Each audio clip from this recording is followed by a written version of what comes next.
High, যেহেতু চলে আসলাম, অনেকটা লং জার্নি করেছি, তাও 150 কিলোমিটার গাড়ি চালিয়েছি। এখন আছি আমরা মেদিনীপুর। আমরা খড়গপুরের ওদিকে ঢুকিনি, আমরা খড়গপুরের আগে থেকে আমরা বাঁদিকে টার্ন নিয়ে চেন্নাই এক্সপ্রেস হাইওয়ে রোড ধরে আমরা মেদিনীপুর ঢুকি।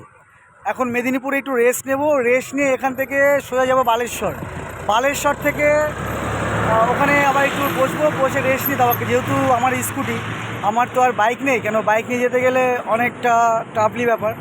আর যেহেতু আমার স্কুটি, তো আমাকে ভেবে চিন্তে চালাতে হয়, কেন ভেবে চিন্তে না চালালে ওকে যদি ঠিক না করি আমি ঠিক হতে পারবো না।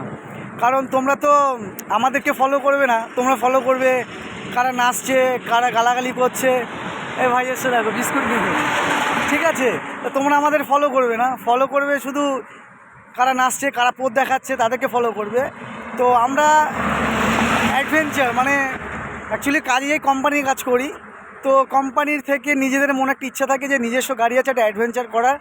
তো আমরা সেগুলোই করছি, অনেক রুলস অনেক ফলো করে চলছি। হ্যাঁ, অনেক কিছু আমার নেই, কারণ আমার সে সামর্থ্য নেই, তো আমার সেগুলো কিনতে পারি না। আর নিজস্ব একটা ক্যামেরাও নেই, মোবাইল থেকেই করতে হয়।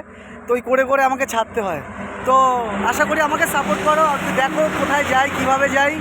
তোমরাও আসতে পারবে, রাস্তাঘাটও তোমরা দেখো। আর আমি একটা কথাও বলে দিই, আমার কিন্তু ড্রাইভিং লাইসেন্স নেই, তাও আমি কিন্তু এতদূর ট্রাভেল করছি। তো তোমরা ভালো থেকো, আরও যাব, যদি পাশে থাকে সুবিধা হবে।